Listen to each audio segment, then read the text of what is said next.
건축자가 버린 돌이 집 모퉁이의 머릿돌이 되었나니 이는 여호와께서 행하신 것이요 우리 눈에 기이한 바로다. 이 날은 여호와께서 정하신 것이라 이 날에 우리가 즐거워하고 기뻐하리로다. 여호와께 감사하라. 그는 선하시며 그의 인자하심이 영원함이로다. 아멘. 이 시간 함께 일어나셔서 찬송 19장 부르시겠습니다.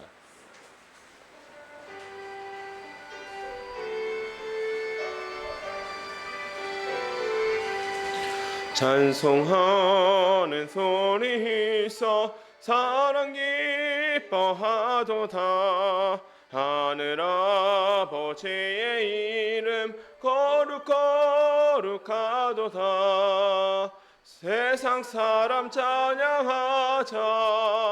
거룩하신 아버지께 할렐루야 할렐루야 할렐루야 아멘. 하나님의 나라 권세 영원토록 있도다. 하나님의 영광 나라 거룩거룩하도다. 하늘 보좌 계신 주님 세상 주관하시도다. 할렐루야 할렐루야 할렐루야 아멘. 하나님의 크신 섭리 그 뜻대로 되도다. 우리 아버지의 뜻은 거룩거룩하도다. 주여 속히 임하셔서 깊은 나를 주옵소서. 할렐루야 할렐루야 할렐루야 아멘 아멘. 이 시간 성시 교독 9번 교독문 9번 함께 교독하시겠습니다. 여호와여 주의 장막에 머무를 자 누구 오며 정직하게 행하며 공의를 실천하며 그의 혀로 남을 허물하지 아니하고 그의 이웃에게 악을 행하지 아니하며 그의 눈은 망령된 자를 멸시하면 그의 마음에 서원한 것은 해로울지라도 변하지 아니하며 뇌물을 받고 무죄한 자를 해하지 아니하는 자니이다. 이런 일을 행하는 자는 영원히 흔들리지 아니하리이다. 아멘. 사도신경으로 우리의 신앙을 고백하도록 하시겠습니다. 전능하사 천지를 만드신 하나님 아버지를 내가 믿사오며 그 외아들 우리 주 예수 그리스도를 믿사오니 이는 성령으로 잉태하사 동정녀 마리아에게 나시고 본디오 빌라도에게 고난을 받으사 십자가에 못 박혀 죽으시고 장사한 지 사흘 만에 죽은 자 가운데서 다시 살아나시며 하늘에 오르사 전능하신 하나님 우편에 앉아 계시다가 저리로서 산자와 죽은 자를 심판하러 오시리라. 성령을 믿사오며 거룩한 공회와 성도가 서로 교통하는 것과 죄를 사하여 주시는 것과 몸이 다시 사는 것과 영원히 사는 것을 믿사옵나이다. 아멘. 자리에 앉아주시기 바랍니다. 찬송 457장 부르시겠습니다.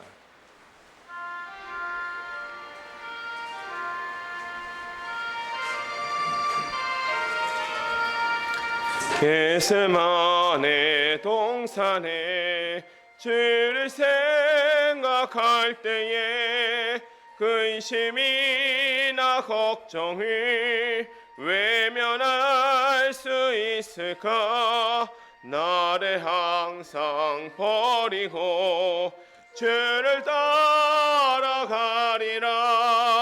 빌라도의 뜰에 선 주를 생각할 때에 수치됨과 아픈 거 못 견딜 수 있을까? 길이 참고 묵묵히 주를 따라가리라. 산 올라간 주를 생각할 때에 나의 바 받는 괴로움에 비교할 수 없으리 십자가를 지고서 주를 따라가리라 무덤에서 부활한 주를 생각할 때에 환난이나 죽음도 두려울 것 없으리 승전가를 부르며 주를 따라가리라. 아멘. 이 시간 오미숙 권사님 나오셔서 우리를 대표해서 기도 인도해 주시겠습니다.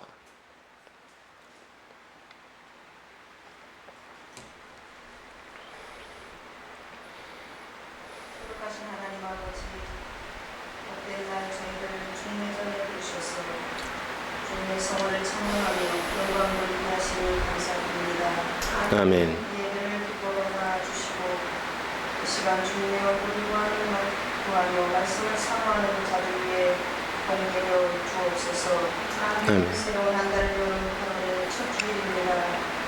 지속되는 기도와 기도 속에서도 예배자를 성원하는 자들을 기억하여 주시옵소서. 한 주간도 저희를 어지러운 세상 가운데서도 믿음을 지키며 살아갈 수 있도록 붙잡아 주셔서 감사드립니다. 하지만 또 하나님을 신뢰하기보다는 인간적인 근심과 걱정을 앞서 던지는데 불신앙을 회개합니다. 이 나라의 주 되신 하나님 아버지, 참신하고 정직한 지도자들을 세우셔서 살기 좋은 대한민국으로 성장해 나가게 하시옵소서. 주님의 몸된 사는 교회가 아름답게 성장해 나가고 마감없는 말씀이 이 강단에서 선포될 때 많은 영혼들이 말씀 앞에 돌아와 먼저 영혼이 잘됨으로 본사가 형통케 하옵소서. 오늘도 이 강단에 생명의 말씀이 선포될 때에 모두가 아멘으로 받아 창조주를 기억하고 선악을 분별하고 삶으로 살아내게 하옵소서. 아멘. 충성되게 여겨 이한 소명을 맡기신 학교 전도사님께 늘 세행 주시고 언제나 성실함으로 이 길을 갈 때 우리 늘 함께 동행하여 주시옵소서. 아멘. 이름도 밑도 없이 사랑교회를 세워가기 위해 물질과 기도로 헌신하는 종들을 기억하여 주시고 이 시간 온라인 예배자를 위해도 교회가 은혜로 함께하여 주시옵소서. 아멘. 감사를 드리며 이 모든 말씀 예수님의 이름으로 기도드립니다. 아멘.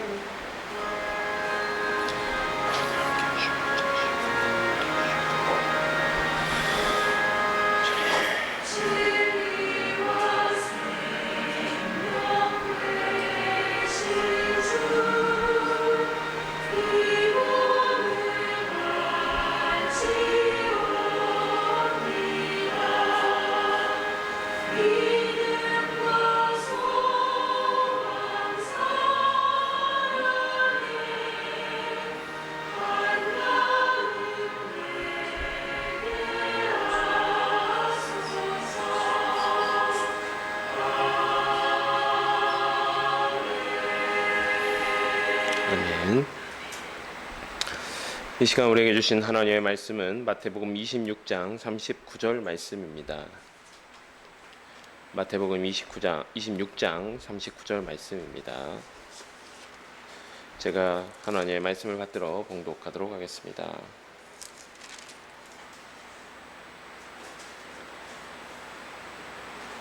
조금 나아가서 얼굴을 땅에 대시고 엎드려 기도하여 이르시되 내 아버지여 만일 할만하시거든 이 잔을 내게서 지나가게 하옵소서.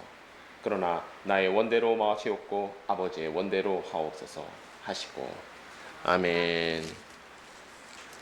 제가 기도하고 말씀 나누도록 하겠습니다. 하나님 아버지 참으로 감사드립니다. 오늘 또 이렇게 귀한 날을 주시고 주님을 예배하게 하여 주시니 감사드립니다. 주님, 이제 마태복음 말씀 가운데 주님의 십자가 사건을 향하여서 저희가 함께 나아가고 있습니다. 주님께서 그 겟세마네 동산에서 또 십자가를 지시기 위해 나아가시는 그 주님의 마음에 저희가 공감하게 하시고 하나님 아버지의 마음을 읽어내어 하나님의 뜻대로 또 순종하며 살아가는 우리 샤론의 가족들이 되게 하여 주옵소서. 예수 그리스도의 이름으로 기도합니다. 아멘. 지난주까지 저희가 마태복음 24장과 25장 달란트 비유 앞에까지 살펴보았습니다.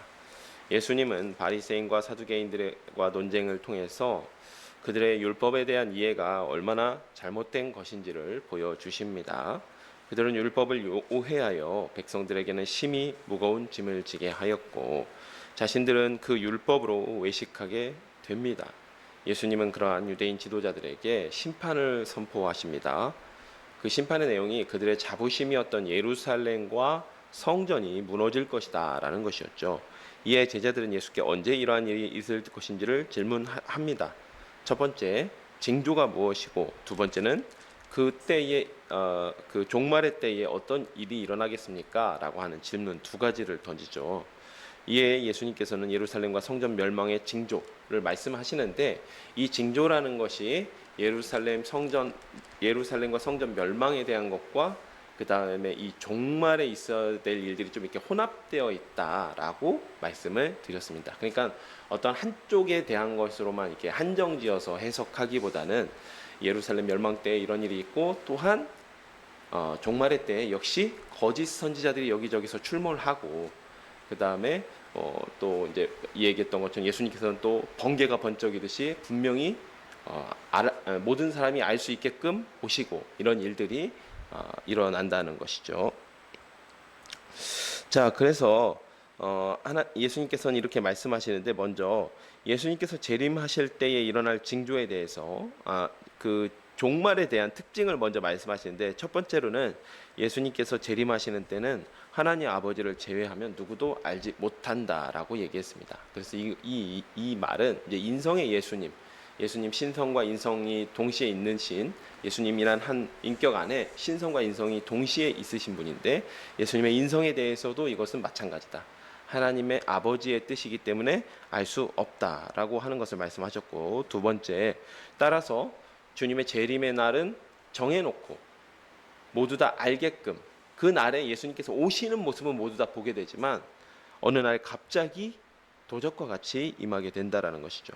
또 마지막으로, 그러므로 믿는 자는 언제 오실지 모르는 그 주님의 재림을 기다리며 깨어 있어야 한다라는 것이었습니다. 그래서 이 종말의 세 가지 특징을 분명하게 보여주는 그 비유가, 이 세 가지 비유가 있었다라고 했지요. 그래서 첫 번째로는 청지기의 비유, 그다음 두 번째로는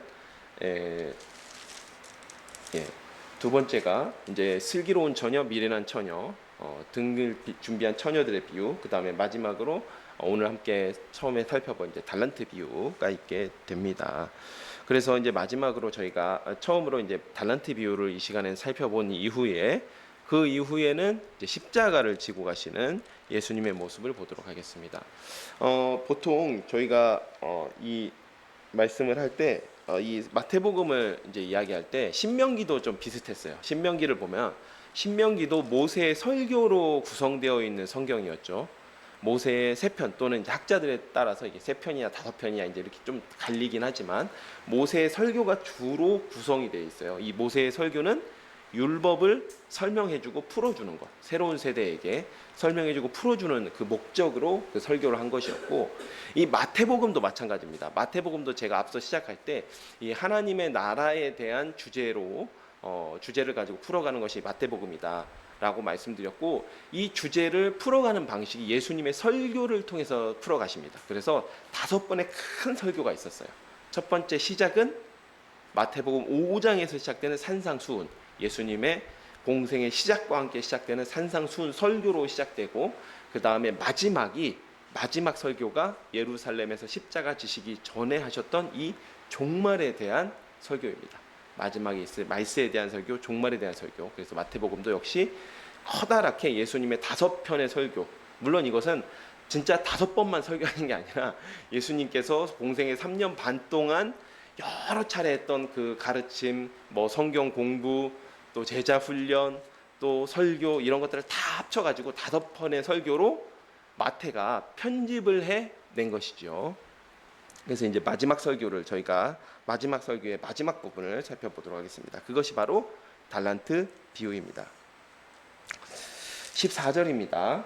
또 어떤 사람이 타국에 25장 14절입니다. 또 어떤 사람이 타국에 갈 때 그 종들을 불러 자기 소유를 맡긴과 같으니 각각 그 재능대로 한 사람에게는 금 5달란트 달란트를, 한 사람에게는 2달란트를, 한 사람에게는 1달란트를 주고 떠났더니 5달란트 받은 자는 바로 가서 그것으로 장사하여 또 5달란트를 남기고 2달란트를 받은 자도 그같이 하여 또 2달란트를 남겼으되 1달란트 받은 자는 가서 땅을 파고 그 주인의 돈을 감추어 두었더니 오랜 후에 그 종들의 주인이 돌아와 그들과 결산할세 5달란트 받았던 자는 5달란트를 더 가지고 와서 이르되 주인이여 내게 5달란트를 주셨는데 보소서 내가 또 5달란트를 남겼나이다.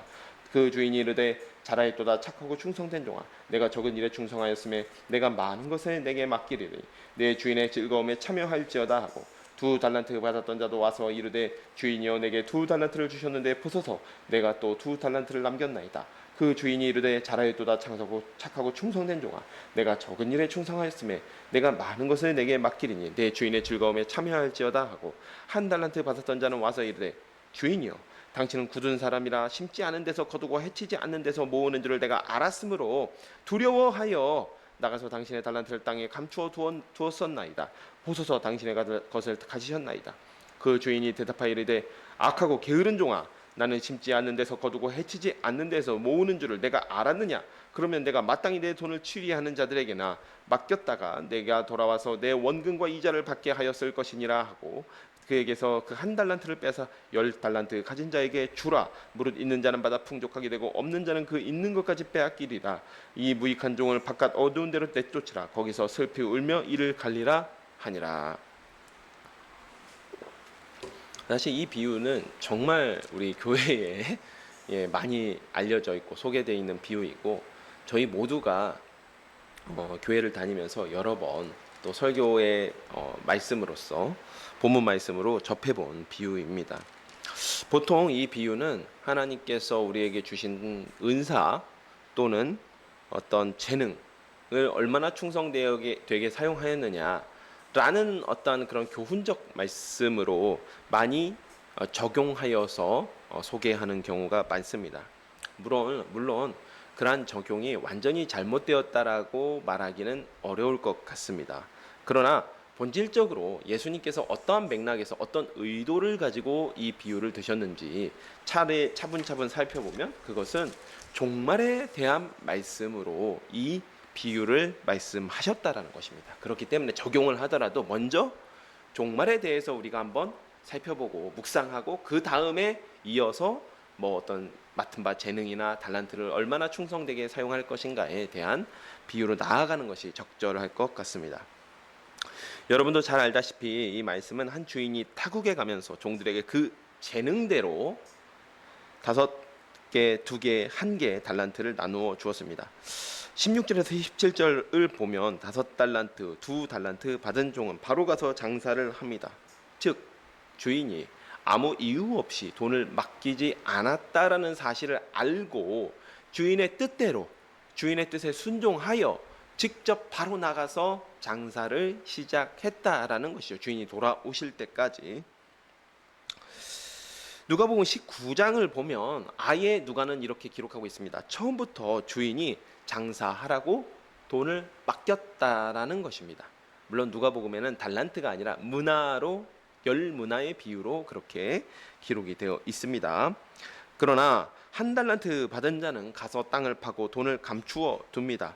그리고 오랜 후에 주인이 돌아옵니다. 오랜 후라는 말은 주인이 떠날 때에 종들에게 내가 언제까지 돌아오마 라고 약속을 하고 가지는 않았던 것 같죠. 기약 없이 떠났다가 어느 날 갑자기 돌아온 것입니다. 이게 이제 핵심적인 부분이죠.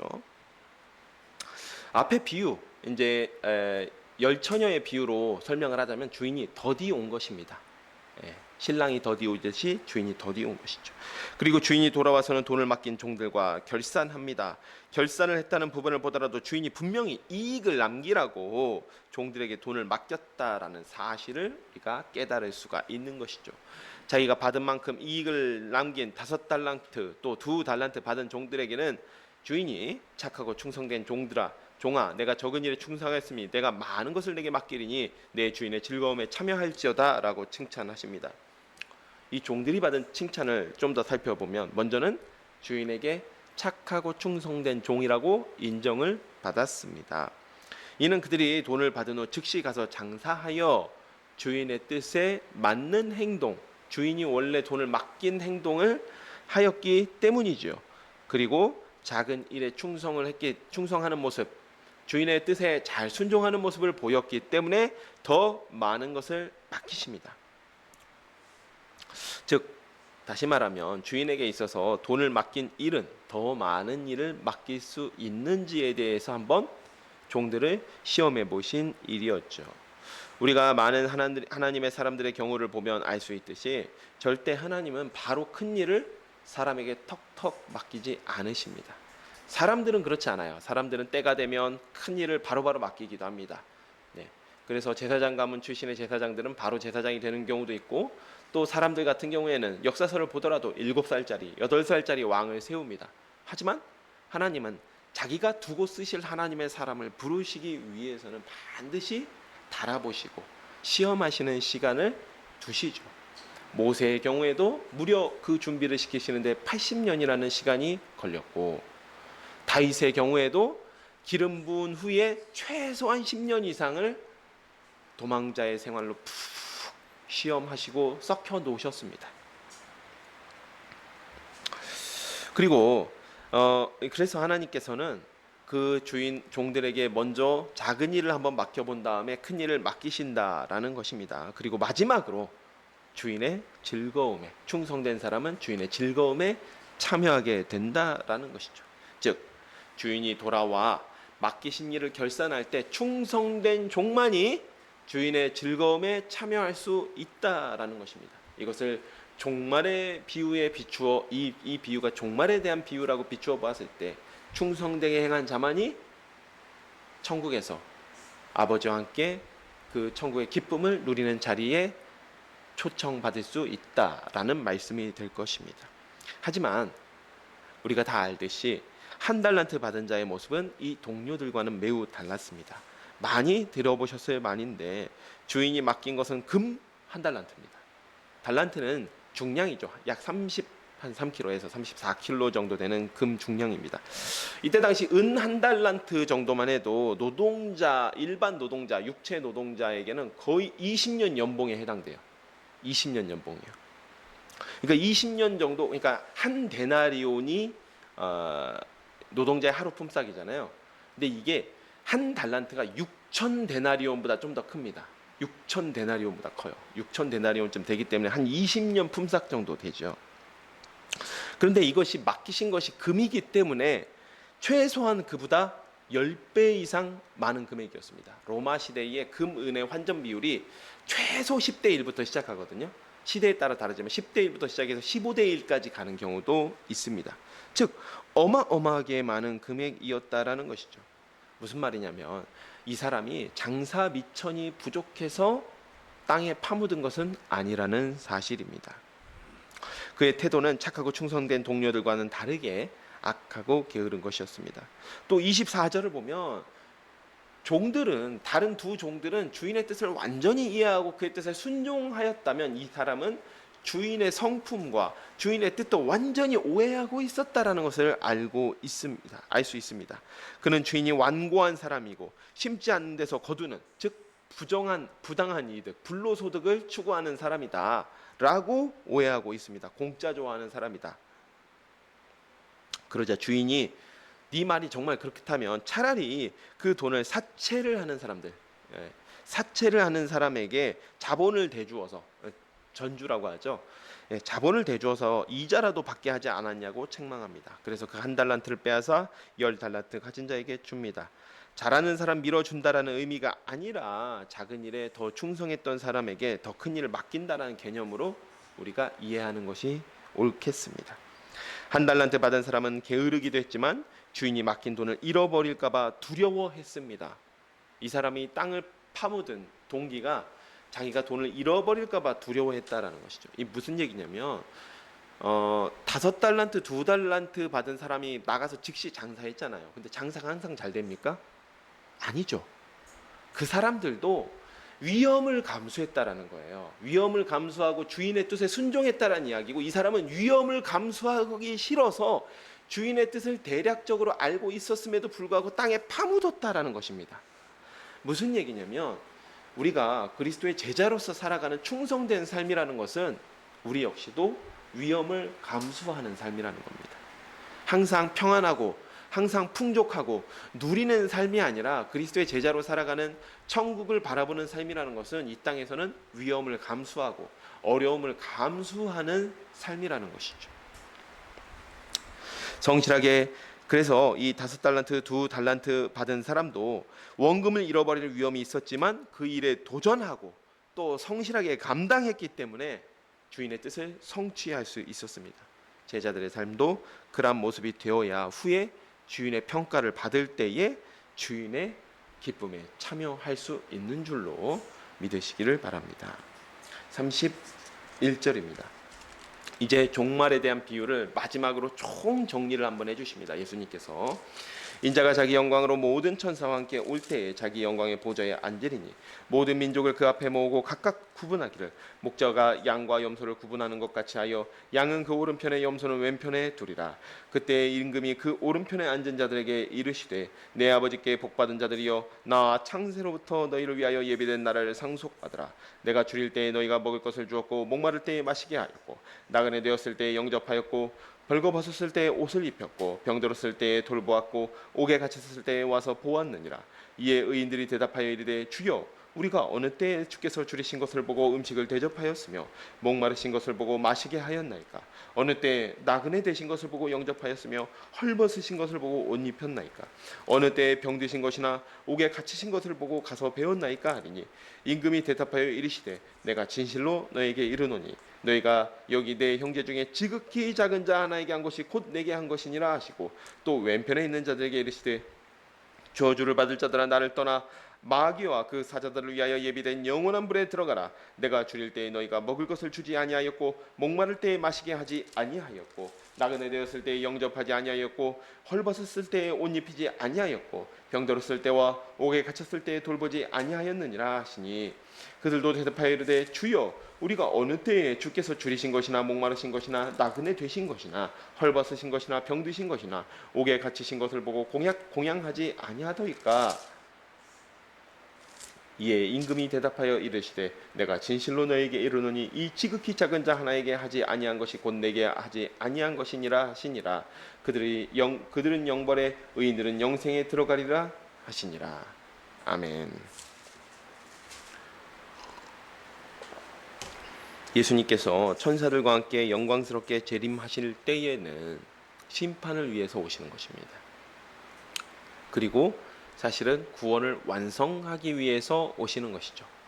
예수님의 초림은 사실 심판을 위한 것이라기보다는 그 백성을 구원하시기 위해 오신 것이라고 말씀에 기록되어 있습니다. 하지만 재림을 위해서 오실 때는 끝까지 기회를 주었는데도 믿지 아니한 자들을 심판하시기 위해서 그의 행위대로 심판하기 위해서 오시는 것입니다. 한편으로는 그 믿음을 끝까지 지킨 자들을 구원하시기 위해서, 그 구원을 완성하시기 위해서 오시는 것이죠. 그래서 모든 민족을 불러 모아 양과 염소로 구분하십니다. 양과 염소에 특별한 의미를 부여하는 사람이 있는데 사실 그렇지는 않습니다. 왜냐하면 구약 시대를 보더라도 하나님께 올려드리는 제물 중에 양도 있고 염소도 있었어요. 양은 제사를 드릴 수 있어서 정한 짐승이고 염소는 그렇지 않다. 그런 건 아닙니다. 다만 인위적으로 구분을 하신 것이죠. 한쪽은 양으로 한쪽은 염소로는 이렇게 구분하십니다.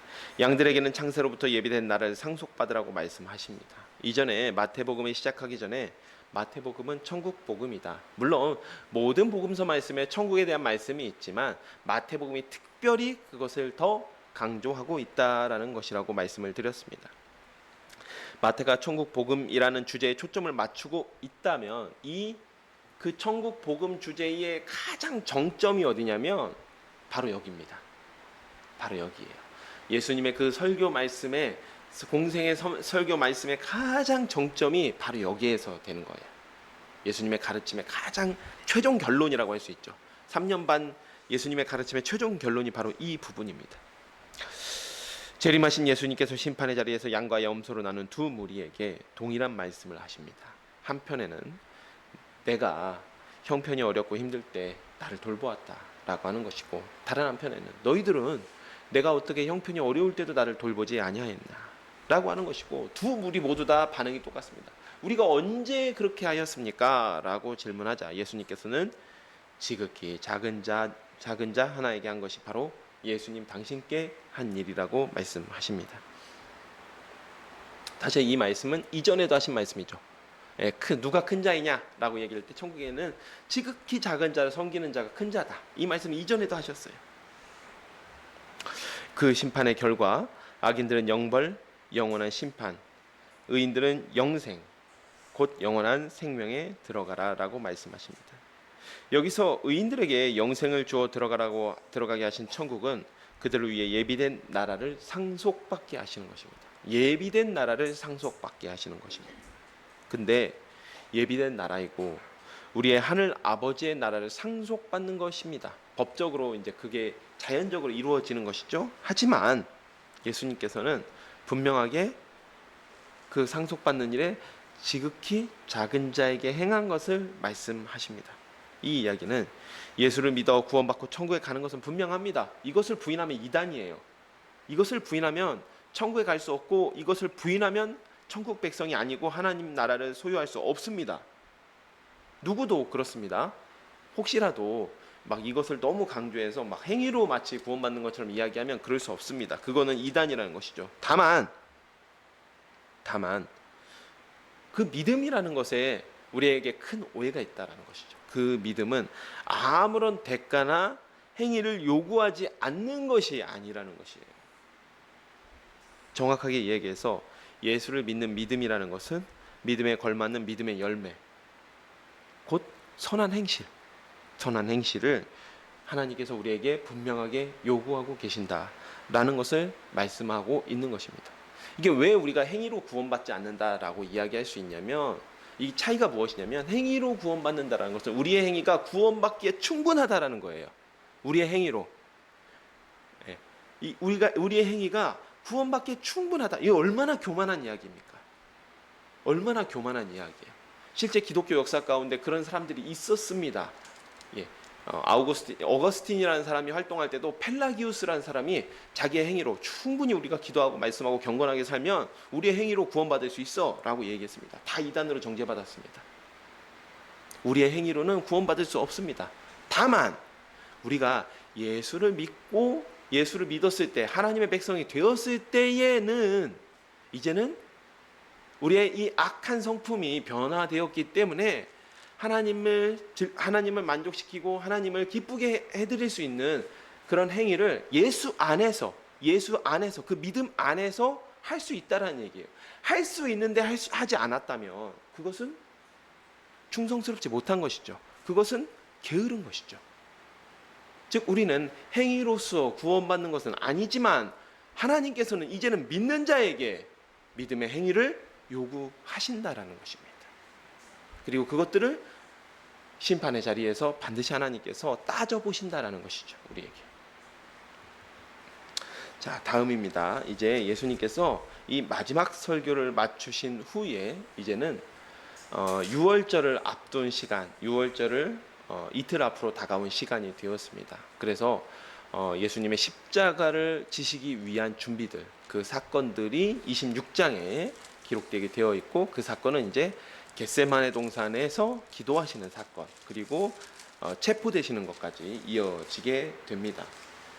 예수께서 이 말씀을 다 마치시고 제자들에게 이르시되, 너희가 아는 바와 같이 이틀이 지나면 6월절이라 인자가 십자가에 못 박히기 위하여 팔리리라 하시더라. 그때 대제사장들과 백성의 장로들이 가야바라는 대제사장의 관정에 모여 예수를 흉계로 잡아 죽이려고 의논하되 말하기를 민란이 날까 하노니 명절에는 하지 말자 하더라. 예수님께서 마지막 종말에 대한 가르치심을 주시던 때가 6월절 이틀 전이었습니다. 근데 이 6월절이라는 말이 그 유월절 당일을 이야기하는 것 같지는 않고요. 이어지는 사건들을 보면 그래요. 이제 아마 우리가 보통 유월절과 무교절을 다 합쳐서 이제 유월절이라고 이야기하기 때문에 이제 무교절을 이틀 정도 앞둔 그 시간인 것 같습니다. 예수님께서 아주 분명하게 제자들에게 십자가에 못 박히기 위해서 팔릴 것이라고 말씀하십니다. 그때에 대제사장들과 장로들은 모여서 예수님을 죽이기 위해서 모의하는데 유월절에는 밀란이 날 수 있다. 왜 그랬을까요? 이 사람들이 권력을 잡고 있고, 그리고 예수를 그때 예수님 십자가에 못 박히실 때는 막 그 예수님을 십자가에 못 박으소서 막 그렇게 외쳤던 이스라엘 백성들이 있잖아요. 근데 왜 밀란이 날까 두려워했을까요, 이 사람들이? 사실은 예루살렘 사람들은 예수님에 대해서 크게 관심은 없었던 것 같습니다. 다만 우리가 예수님께서 예루살렘에 입성하실 때 보았지만 호산나 다윗의 자손이여 가장 높은 곳에서 호산나 이렇게 찬송했던 사람들이 주로 어떤 사람들이냐면 갈릴리 사람들이었어요. 왜냐하면 갈릴리 사람들은 예수님을 그래도 선지자로 인정하고 선지자로 따랐거든요. 마찬가지로 세례 요한에 대해서도 이 기득권층에서 봤을 때는 아주 눈에 가시 같은 사람들이죠. 근데 세례 요한에 대해서도 함부로 이야기하지 못했던 이유가 백성들이, 이스라엘 평범한 서민들이, 백성들이 그를 선지자로 여기고 있었기 때문입니다. 그렇기 때문에 유월절에는 이 갈릴리에서도 사람이 오고 예수님을 뭐 이를테면 정치적인 메시아로 지지하는 사람들, 열성적 지지자들도 있었기 때문에 까딱 잘못하다가는 밀란이 날 수 있다라고 판단한 것입니다. 자, 6절입니다. 향유 사건이 이제 기록되어 있어요. 예수께서 베다니 나병 환자 시몬의 집에 계실 때에 한 여자가, 요한복음에 따르면 이 여자가 나사로의 마리아였죠. 마리아. 매우 귀한 향유 한 옥합을 가지고 나와서 식사하시는 예수의 머리에 부으니 제자들이 보고 분개하여 이르되 무슨 의도로 이것을 허비하느냐, 이것을 비싼 값에 팔아 가난한 자들에게 줄 수 있었겠도다 하거늘 예수께서 하시도 그들에게 이르시되 너희가 어찌하여 이 여자를 괴롭게 하느냐, 그가 내게 좋은 일을 하였느니라. 가난한 자들은 항상 너희와 함께 있거니와 나는 항상 함께 있지 아니하니라. 이 여자가 내 몸에 이 향유를 부은 것은 내 장례를 위하여 함이니라. 내가 진실로 너에게 이르노니 온 천하 어디에서든지 이 복음이 전파되는 곳에서는 이 여자가 행한 일도 말하여 그를 기억하리라 하시니라. 예수님께서 베다니 나병 환자 시몬의 집에서 제자들과 식사를 하십니다.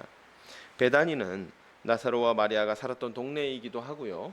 예수님께서 마지막 유월절을 보내시기 위해서 예루살렘에 입성하셨을 때 숙소로 삼았던 동네가, 왜냐하면 예루살렘은 순례객들이 워낙 많아요. 순례객들이 워낙 많아서 사실 방구하기가 쉽지 않습니다. 뭐 예수님 돈도 없고요. 그렇게 성수기에는 예수님도 이제 예루살렘에 집 구하기가 쉽지 않으니까 예루살렘에 아주 가까운 동네였던 베다니에 숙소를 마련하신 것이었죠.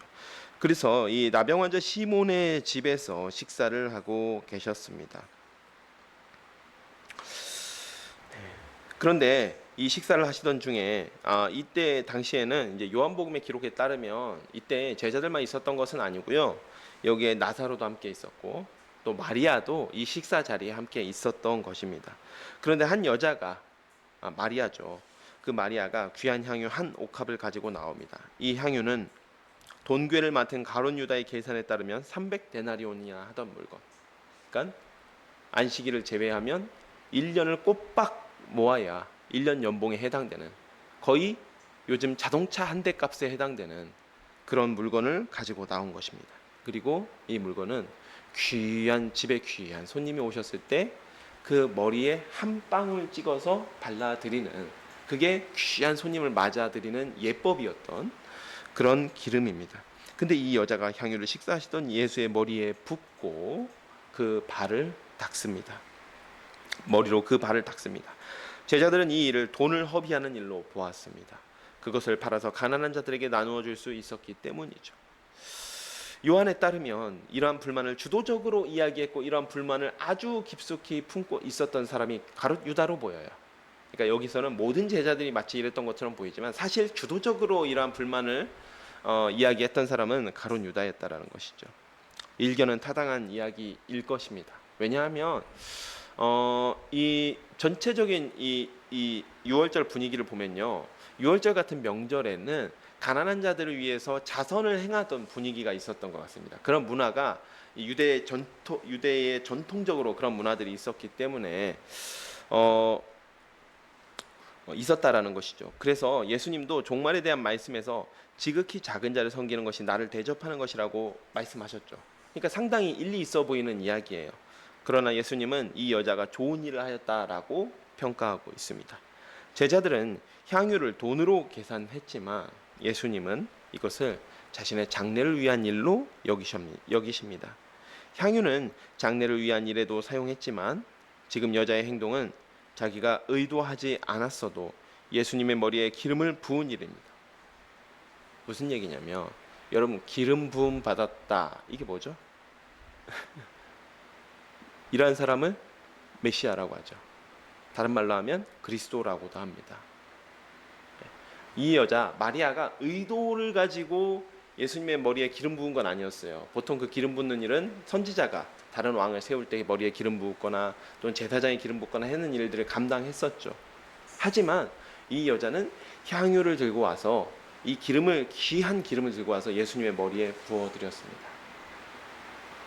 그 여자가 의도한 것은 아니지만 예수님께서 이 일을 장례를 위한 일이라고 말씀하셨을 때에는 기름 부음 받은 자, 메시아로서 죽음을 예비한 일이다 라고 지금 말씀을 하고 계시는 것이죠.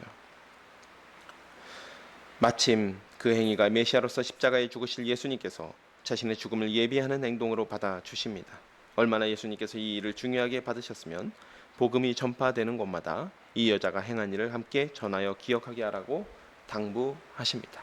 물론 이 사건도 요한복음과 또 그리고 마가복음 이렇게 다 기록하는 것들이 조금씩 디테일이 달라요. 그런데 그 일을 지금 다 풀어내면 또 시간이 부족하기 때문에 그것은 각각 복음서에 맡겨서 복음서의 기자들의 시선에 맞춰서 우리가 다른 복음서를 볼 때 함께 보는 것으로 하시고요. 여기서는 마태는 이 일을 예수님의 장례를 위한 일이다라고 설명하고 넘어가고 있습니다. 마태의 관심 자체가 겟세마네 동산에서 기도하시고 십자가를 지신 예수님께 계속해서 초점을 맞추고 있기 때문에 그런 것이죠. 14절입니다. 그때 12 중에 하나인 가룟 유다라 하는 자가 대제사장들에게 가서 말하되 내가 예수를 너희에게 넘겨주리니 얼마나 주려느냐 하니 그들이 은 30을 달아 주거늘 그가 그때부터 예수를 넘겨줄 기회를 찾더라. 무교절 첫날에 제자들이 예수께 나와서 이르되 유월절 음식 잡수실 것을 우리가 어디서 준비하기를 원하시나이까? 이르시되 성한 아무에게 가서 이르되 선생님 말씀이 내 때가 가까이 왔으니 내 제자들과 함께 유월절을 내 집에서 지키겠다 하시더라 하라 하시니 제자들이 예수께서 시키신 대로 하여 유월절을 준비하였더라. 저물 때에 예수께서 12 제자와 함께 앉으셨더니 그들이 먹을 때에 이르시되 내가 진실로 너에게 이르노니 너희 중에 한 사람이 나를 팔리라 하시니 그들이 몹시 근심하여 각각 여짜오되 주여 나는 아니지요. 대답하여 이르시되 나와 함께 그릇에 손을 넣는 그가 나를 팔리라. 인자는 자기에 대하여 기록된 대로 가거니와 인자를 파는 그 사람에게는 화가 있으리로다. 그 사람은 차라리 태어나지 아니하였더라면 책에 좋을 뻔하였느니라. 예수를 파는 유다가 대답하여 이르되 랍비여 나는 아니지요. 대답하시되 내가 말하였도다 하시니라. 그들이 먹을 때에 예수께서 떡을 가지다 축복하시고 떼어 제자들에게 주시며 이르시되 받아 먹으라 이것은 내 몸이니라 하시고 또 잔을 가지다 감사하기도 하시고 그들에게 주시며 이르시되 너희가 다 이것을 마시라 이것은 죄의 사함을 얻게 하려고 많은 사람을 위하여 흘린 바 나의 피 곧 언약의 피니라. 그러나 너에게 이르노니 내가 포도나무에서 난 것을 이제부터 내 아버지의 나라에서 새 것으로 너희와 함께 마시는 날까지 마시지 아니하리라 하시니라. 이에 그들이 찬미하고 감난산으로 나아가니라. 공교롭게 예수님의 머리에 향유를 붓는 이 향유 사건 이후에 가룟 유다가 배신을 합니다. 이게 지금 그 마태가 일부러 이 사건을 이렇게 딱 배치하면서 굉장히 날카롭게 이 사건을 지금 대조하고 있는 거예요. 왜냐하면 마리아가 예수님의 머리에 향유를 부을 때, 예수님의 발을 닦을 때 어떤 사심이 있었을까요? 예수님께 어떤 대가를 받았을까요? 그러지 않았습니다. 그러지 않고 지극히 귀한 정말 1년 연봉에 해당되는 그 향유를 가지고 와서 예수님께 그냥 부어드렸습니다. 그런데 가룟 유다는 여기서 다른 선택을 하고 있어요. 요한에 따르면 마리아가 향유를 바치며 유월절에 주의 뜻대로 사용하옵소서 만약에 했다면, 향유를 헌물로 바치면서 주의 뜻대로 사용하옵소서라고 했다면 가룟 유다가 돈을 한탕 하려고 했던 것 같아요. 요한은 그가 돈꾀에서 돈을 훔치는 모습을 여러 번 봤다라고 이야기하고 있죠. 그렇게 했다가 좌절하다 예수님을 팔아먹어서 다만 얼마라도 건지려고 했던 것처럼 보입니다. 요한의 관점에 따라서는요. 그런데 물론 그런 동기가 있었을 수 있어요. 그런데 저희가 여러분 이제 기억하시겠지만 12제자의 이름을 이야기할 때 가룟이라는 이름에 대해서, 명칭에 대해서 설명드린 적이 있습니다. 무슨 얘기냐면 예수님의 12제자에 대해 설명드리면서 11명의 제자는 다 그 출신이 어디냐면 갈릴리 사람들이었어요. 갈릴리 사람. 대부분은 베세다나 가버나움에서 예수님께서 제자들을 부르셨고, 대부분은 그 지역 사람, 갈릴리 지역 사람인데 유일하게 예루살렘 근처에서 온 사람이 한 사람 있었는데 그 사람이 가룟 유다였습니다. 가룟이 이제 지명을 가르친다라고 얘기했죠. 그러다 보니까 돈 계산도 빠르고 이 사람이 눈치가 빠른 사람이었는데, 다른 제자들과 다르게 예수님께서 예루살렘에 입성하셨는데 자꾸 엉뚱한 소리를 하시는 거예요. 이 사람이 봤을 때 주의 나라를 회복할 때가 이때입니까? 라고 막 흥분해서 막 제자들은 자리 다툼하고 있는데, 유다는 가만히 예수님 하시는 말씀을 들어보니까 전혀 자기가 생각하는 것과 다른 것 같습니다. 그리고 민심도 심상치가 않아요. 보니까 원래 이 사람이 대권을, 만약에 예수님께서 대권을 노리셨다면 어떻게 해야 됩니까? 기존의 기득권이었던 뭐 바리새인과 손을 잡는다든지, 뭐 사두개인과 손을 잡는다든지, 제사장들과 손을 잡는다든지, 이들의 지지를 받는다든지, 이렇게 해서 대권을 향해서 차곡차곡, 마치 지금 대통령 선거할 때 그렇게 하지 않습니까? 유력 인사들 찾아가서 사진 찍고 이렇게 해야 되는데, 그게 아니라 보는 족족 이 사람들하고 다 척을 집니다. 다 싸우고 다 개망신을 주고, 망신을 주고 책망하고, 자꾸 작은 자를 섬기라고 하고, 자꾸 자기가 죽어야 된다라고 하고. 유다의 마음속에 제가 볼 때는 불싸, 속았다, 팍 속았다. 이 사람 대권 욕심에 있는 게 아니구나, 이 사람 왕이 되려고 온 게 아니구나 라고 싶은 겁니다. 그러니까 물론 자기 스스로 속은 것이죠. 자기 스스로, 자기 욕심에 자기가 스스로 속은 것이죠. 심지어 그렇게 하니까 이 사람이 결국에는 권력자들 편에 가서 붙은 겁니다. 이 전체적인 마태의 이야기를 따라가다 보면 이 유다라는 사람이 왜 이런 결정을 하게 되었는지에 대해서 우리가 조금은 뭐 이해할 건 아니지만 좀 그 배경에 대해서 우리가 알 수 있다라는 것이죠. 그런데 무교절 첫날에 예수님께서 제자들과 마지막 만찬을 하시며 너희 중 한 사람이 나를 팔 것이다 라고 알려주십니다. 따뜻한 밥 먹다가 폭탄 선언을 하신 것이죠. 제자들이 막 술렁술렁합니다. 저게 무슨 얘기야? 도대체 누가 판다는 거야? 술렁술렁하자 주님께 나는 아니지요? 저는 아니지요? 하면서 다들 이렇게 묻기 시작한 것입니다. 그러자 예수님께서 어떻게 이야기하시냐면 나와 함께 그릇에 손 넣을 자가 나를 팔 것이다 라고 말씀하시며, 유다가 그릇에 손을 넣을 때 예수님께서 같이 손을 넣으십니다. 아마도 예수님께서는 그제라도, 물론 유다가 자신을 팔 걸 알고 계셨지만 그럼에도 불구하고 그제라도 유다가 돌이키기를 원하셨던 것 같습니다. 또 다들 물어보자 유다도 분위기상 물어봐야 될 것 같잖아요. 그런데 유다도 나는 아니지요? 라고 물어봅니다. 그런데 여러분, 여기 미묘하게 마태가 그 미묘한 지점을 잘 캐치해냈어요. 왜냐하면 이 세금을 거둘 때도 이 디테일이 중요하잖아요. 이 디테일이 중요한데 미묘한 지점을 잘 캐치한 게 무엇이냐면, 이 제자들이 질문을 할 때는요,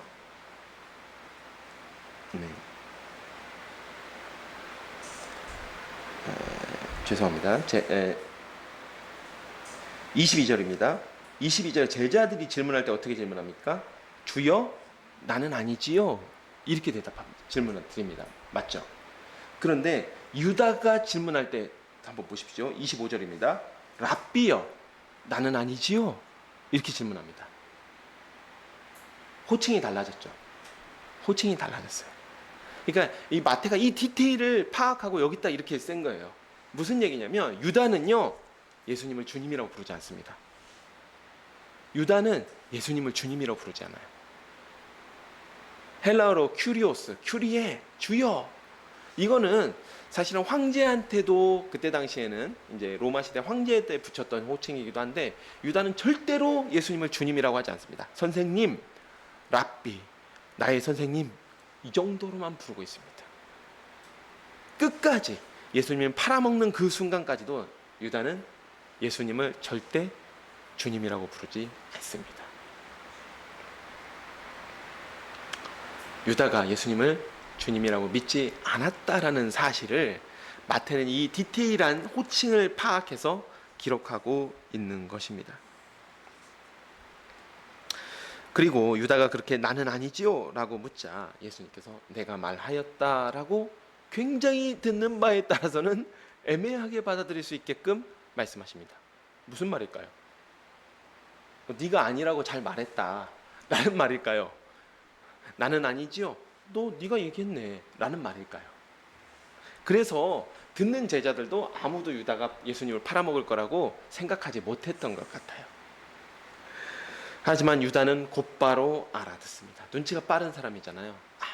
예수께서 하셨구나 하자 그 즉시 일어나서 예수님을 팔아먹으려고 대제사장들에게 달려갑니다.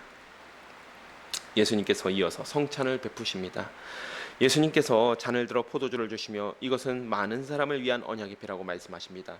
유월절에 흘리는 피와 언약을 연관시켜 생각한다면 이스라엘 백성이 애굽에서 탈출하는 유월절에 죽음을 피하기 위해 문틀에 발랐던 어린 양의 피를 생각할 수 있을 것입니다. 즉 예수님은 단순하게 유월절 만찬을 하신 것이 아니라 자신이 십자가에서 흘리실 피가 유대인들에게 언약을 베푸실 때에 하나님께서 그 증표로 사용하였던 어린 양의 피, 그것의 실제 어린 양의 피는 임시로 했던 것이고 예수님이 오시기 전까지 임시로 했던 것이고 예수님께서 십자가에 흘리실 그 피가 진짜 자기 백성을 죄에서 구원하시기 위해서 흘리실 피라는 사실을 말씀하신 것입니다.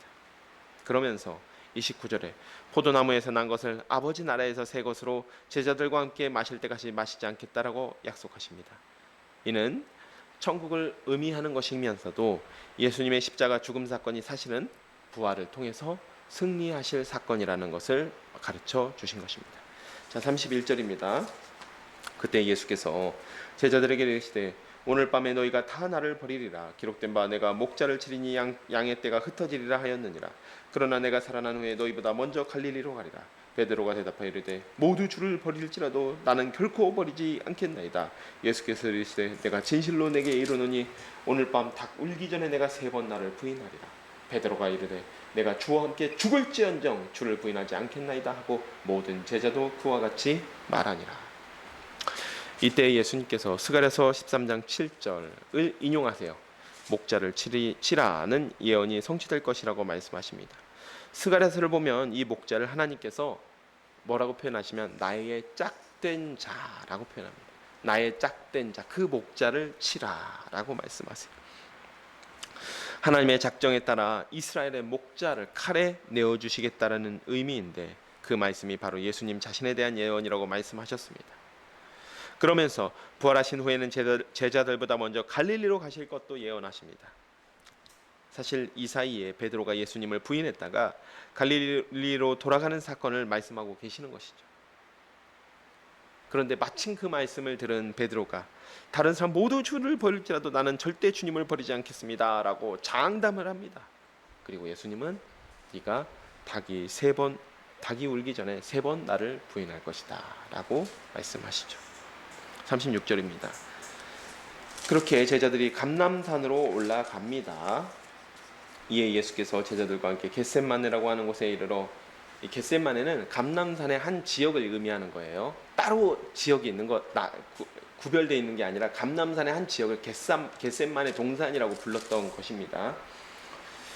겟셋마네라는 곳에 이르러 제자들에게 이르시되 내가 저기 가서 기도할 동안에 너희는 여기 앉아 있으라 하시고 베드로와 세베대의 2 아들을 데리고 가실 때 고민하고 슬퍼하사 이에 말씀하시되 내 마음이 매우 고민하여 죽게 되었으니 너희는 여기 머물러 나와 함께 깨어 있으라 하시고 조금 나아가사 얼굴을 땅에 대시고 엎드려 기도하여 이르시되 내 아버지여 만약 할만하시거든 이 잔을 내게서 지나가게 하옵소서.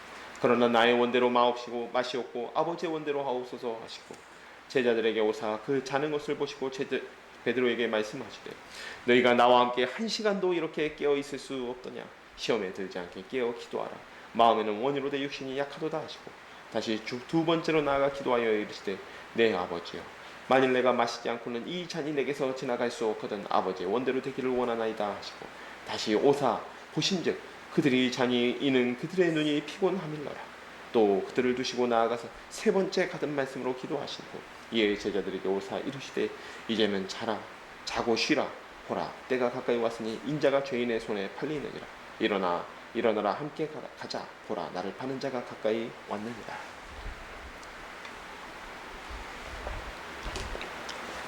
제자들은 예수님이 곧 이스라엘 왕위에 오르실 것이라고 예수님을 찬양하며 감람산으로 갑니다.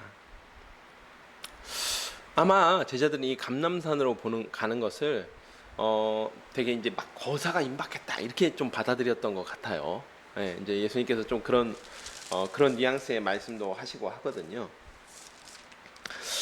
그런데 예수님께서 그곳에서 제자들을 한편에 두시고 다시 변화산에 데리고 가신 베드로와 요한과 야고보를 데리고 가시며 십자가를 앞두고 자기가 얼마나 고통스러우신지를 말씀하십니다. 38절을 보면 내 마음이 매우 고민하여 죽게 되었으니 라고 말씀하세요.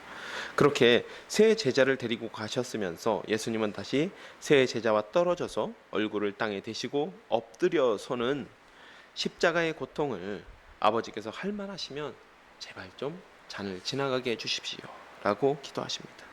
이 고통은 죽음의 고통일 뿐만 아니라 죄인을 대신하여 아버지께 드려야 될 대속의 값, 그 고난을 의미하는 것이죠. 40절 제자들은 천국에서 높은 자리를 원했지만 예수님께서 기도하기를 바라셨을 때 자기를 위해 기도해 달라고 했을 때 1시간도 깨어서 기도할 수 없는 그런 존재들이었습니다.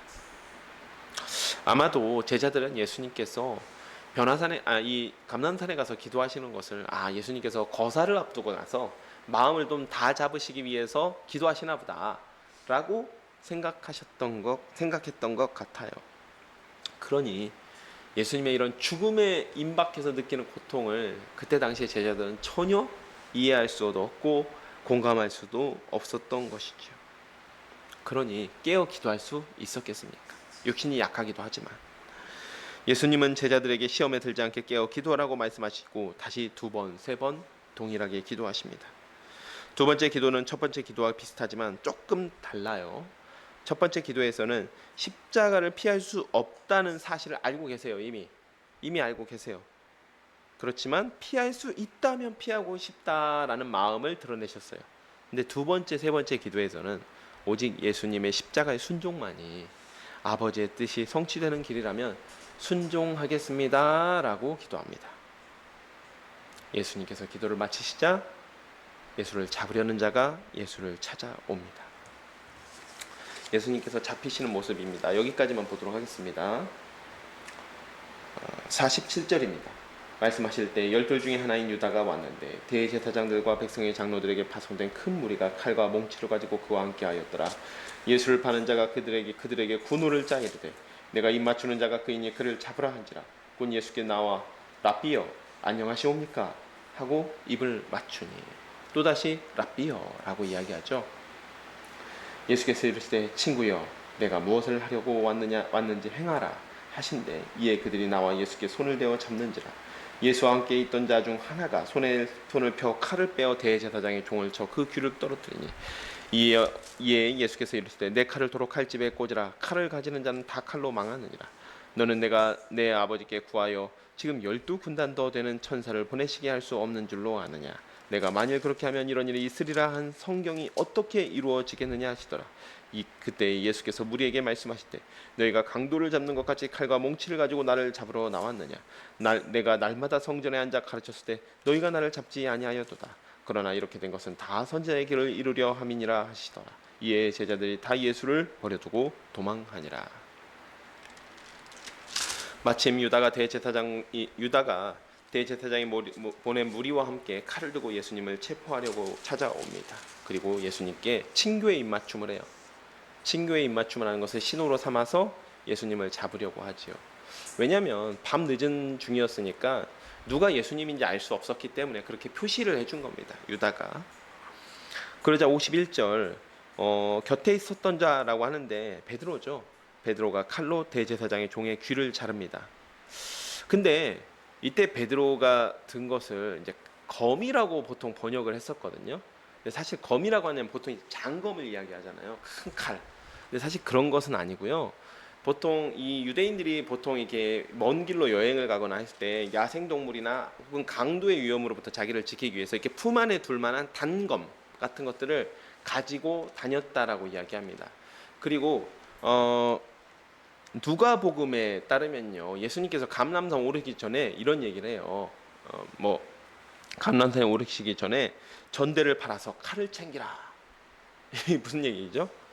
예, 그만큼 이 세상에서 있을 어떤 선한 싸움 이런 것들을 준비하라는 말씀이었는데, 그랬더니 제자들은 진짜 이걸 칼을 챙기라는 말로 보고 듣고 예수님께 이렇게 보고를 합니다. 보시옵소서, 주여 여기 칼 2자루가 있습니다. 저희가 칼 2자리 잘 챙겼다니까요.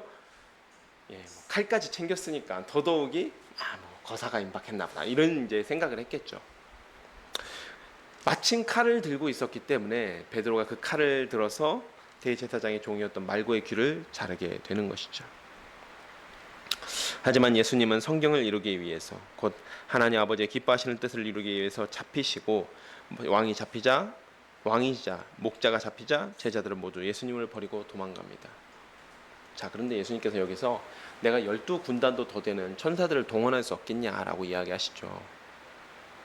무슨 얘기냐면 예수님은요, 절대 어떤 능력이나 힘을 가지고 세상과 싸우지 않으셨습니다. 오히려 정말 누가 보더라도 억울할 정도로 힘과 능력과 그 권세와 능력을 가지고 계심에도 당하셨어요. 그러면서 끊임없이 말씀과 또 사랑과 예수님의 그 행위로서 세상을 끝내는 이겨내셨습니다. 그런데 요즘 교회가 하는 일들을 보면 좀 그렇지 않은 것 같아요. 계속해서 힘과 권력을 가지고 세상과 다투려 하고 세상을 이겨내려고 하는 모습을 보게 되는 것 같습니다. 그러나 교회는, 하나님께서 세우신 교회는 절대 그렇게 싸우지 않습니다. 우리가 세상과 싸울 때 우리가 세상과 싸워야 되는 것은 분명하지만 그 일은 오직 기도와 말씀과 진리를 가지고 싸워야 되고 사랑의 힘으로 싸워야 되는 줄로 믿으시기를 바랍니다. 사랑하는 여러분, 이 시간 여기까지 살펴보도록 하겠습니다. 예수님은 달란트 비유에서 반드시 다시 오셔서 맡기신 사명을 정산하실 하나님에 대해서 말씀하십니다. 마태복음을 관통해온 천국 복음이라는 주제가 예루살렘 죽음을 앞두신, 십자가의 죽음을 앞두신 예수님에 의해서 밝히 드러나는 순간이었습니다. 다만 그때까지도 제자들은 예수님의 가르침을 깨닫지 못했습니다. 메시아로 십자가를 지실 예수님께 향유를 부은 마리아를 못마땅하게 여겼고, 예수님의 사역이 자기가 기대한 이스라엘을 회복시킬 정치적 메시아와 다르다는 사실을 깨달은 유다는 예수님을 대제사장들에게 팔아먹습니다. 십자가를 앞둔 예수님은 겟세마나에서 고통 중에 기도하십니다. 그러나 예수님의 결론은 비록 피하고 싶은 고통일지라도 아버지의 뜻을 이루기 위해, 그 성경을 이루기 위해서 순종하는 기도를 드리십니다. 그렇게 12군단도 더 되는 천사를 동원하실 수 있는 하나님이신 예수님께서 마치 강도처럼 대제사장과 무리의 손에 넘겨지십니다. 반드시 다시 오셔서 맡기신 사명을 결산하실 예수님께서, 심판에 주로 오시는 분은 예수님입니다. 사명을 맡기신 우리에게 충성된 삶을 요구하십니다. 그리고 자신이 먼저 죽기까지 하나님의 뜻에, 아버지의 뜻에 충성하고 순종하는 모습을 우리에게 보여주셨습니다. 하나님께서 우리에게 원하시는 충성은 단순하게 예수님의 본을 따르는 것이 아닙니다. 이미 우리의 죄를 위하여 자기 보혈의 피로 대속하시고 구원하신 예수님께서 예비하신 구속의 은혜를 입은 종들에게 요구하시는 삶입니다. 충성이 없는 믿음은 진짜 믿음이 아닙니다. 순종이 없는 믿음은 진짜 믿음이 아닙니다. 예수께서 죽기까지 순종하시고 충성하지 않았다면 우리 중 누구라도 누구인들 구원받을 수 있겠습니까? 예수님은 우리에게 믿음의 열매를 요구하시고 또 우리에게 그럴 수 있는 믿음을 주셨습니다. 이제 우리에게 필요한 일은 우리에게 필요한 믿음과 은사와 사명을 주셨으심을 믿고 순종하는 일입니다. 또한 천군 천사를 동원하실 수 있는 하나님이신 예수님이 십자가의 수치를 당하시기까지 낮아지셨듯이 우리도 하나님의 뜻 앞에 겸손히 낮아지는 일입니다. 이 시간 우리 샤론의 가족들이 예수님을 따라 겸손하게 낮아져서 순종함으로 믿음의 열매를 하늘 아버지께 기쁨으로 올려드릴 수 있는 우리가 되기를 축복드립니다. 자, 기도하고 말씀 맺도록 하겠습니다. 하나님 아버지, 참으로 감사드립니다. 오늘 이렇게 귀한 날 주님을 예배하는 자리에 저희를 초청하여 주시니 감사드립니다. 주님께서는 종말에 대한 말씀을 하시면서 우리에게 충성을 요구하셨습니다. 그리고 예수님께서는 하나님의 뜻에 죽기까지 충성하며 순종하는 모습을 보여주셨습니다. 이제 우리에게도 동일한 믿음의 열매를 요구하시는 줄로 믿습니다. 저희는 비록 연약하고 부족하고 우둔하지만 주님께서 능력을 주셨기 때문에, 주님께서 달란트를 맡겨 주셨기 때문에 충성하고자 합니다. 저희를 사용하여 주시고 저희로 능하게 하여 주시옵소서. 예수 그리스도의 이름으로 기도합니다. 아멘. 이 시간 준비하신 예물 하나님 앞에 올려드리면서 317장 찬송 부르시겠습니다.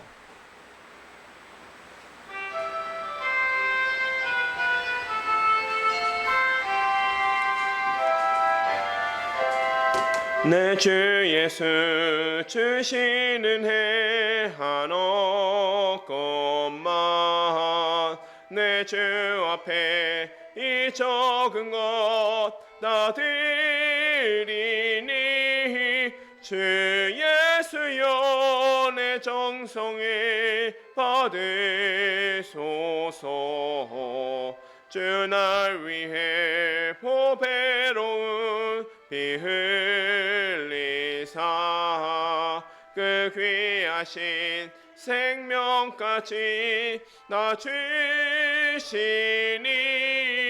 내 천한 몸이 생명을 왜 아끼랴.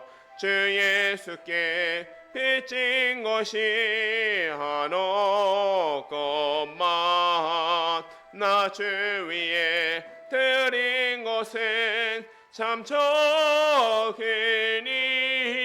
주 예수여 너 그렇게 보옵소서.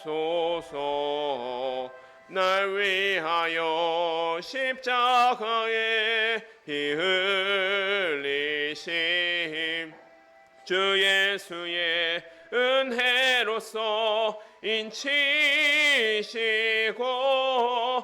내 모든 것 주의 소유 삼으소서.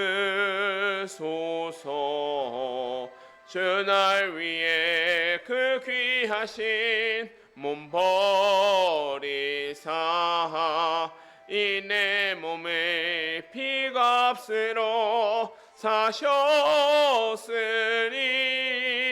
내 생명도 주 예수께 바칩니다. 아멘.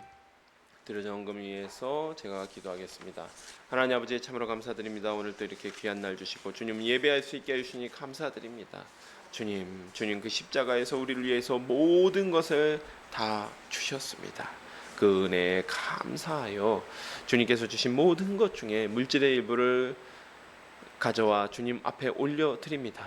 저희의 이 신앙 고백을 기쁘게 받아 주시옵고 이 물질이 사용되는 곳마다 주님의 그 귀한 이름이 널리 전파되게 하여 주시옵소서. 예수 그리스도의 이름으로 기도합니다. 아멘. 오늘 우리 샤론교회 예배에 참석한 여러분 모두를 주님의 이름으로 환영하며 하나님의 은혜와 진리가 함께 하시기를 축복합니다. 네, 예배 참석이 어려운 분들은 유튜브에서 인천 샤론교회 라이브로 함께 예배에 참여하실 수 있습니다. 예배 시작 20분 전에 오셔서 기도로 예배를 준비해 주시면 감사하겠습니다. 여러분 기도해 주신 덕분에 에스라 성경 강좌 우리 형제 두 형제와 함께 잘 다녀왔습니다. 예, 기도해 주셔서 또 감사합니다. 기도하실 때마다 주보 뒤편에 있는 우리 교회 기도 제목을 보시고 함께 기도해 주시면 감사하겠습니다. 네, 이 시간은 찬송 3장 함께 일어나서 찬송 3장 함께 부르신 후에 주기도문으로 예배 마치도록 하겠습니다.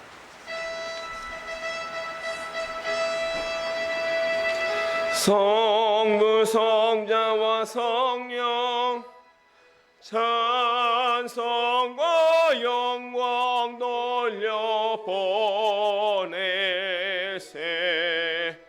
대처로 지금까지 또 영원 무흥토록 성삼위께 영광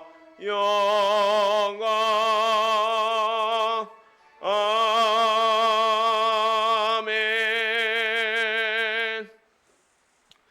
하늘에 계신 우리 아버지여, 이름이 거룩히 여김을 받으시오며 나라가 임하시오며 뜻이 하늘에서 이루어진 것 같이 땅에서도 이루어지이다.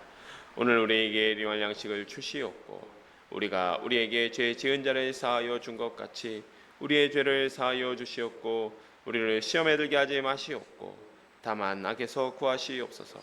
나라와 권세와 영광이 아버지께 영원히 있사옵나이다. 아멘.